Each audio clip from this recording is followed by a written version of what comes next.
amazima ddala mukwano neyanziza njagadde nononda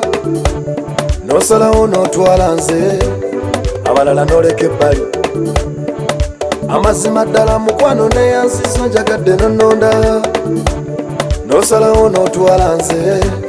abalala noleka ebbali kuno kusima kugenda eri abasala omulungi ono puriti gwe nonze eno gomesi ya maama kwotadde ne kanzu ya taata abako buli omu n'enkoko ye ha senga mu maka gano wasomesa n'otuusa nze sirina nkenyera omukyala gumpadde yawulwa n'amalayo kana akamwenyumwenyu kenfunye ku matama kubanga nzaliddwa tweyanziza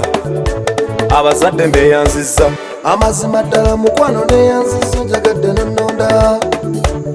nosalawo notwala nze abalala noleka ebbali amazima ddala mukwano neyanziza njagadde nononda nosalawo notwala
Mubintebisinga okusimbwa ensangi zo kyebayita alusa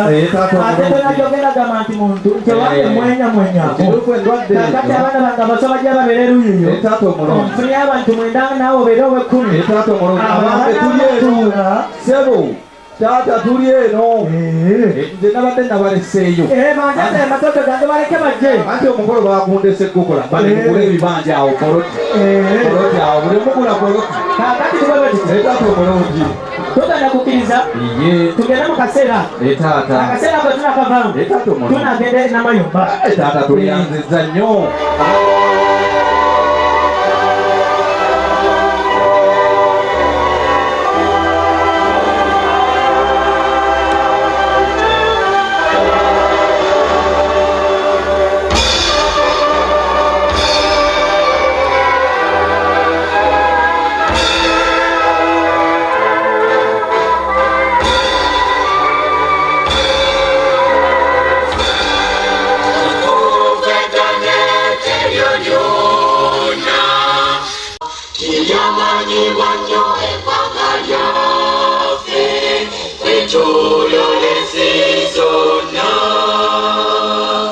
tweyanza Mukama n'olunaku olwaleero mu mwaka guno 2019 otutuusizza ku kkula lino. Twebaza olw'abagenyi baffe Mukama b'otambuzizza era b'omaze okutuusa mu maka gano. Tuwe ekiseera ekirungi Katonda waffe omulungi,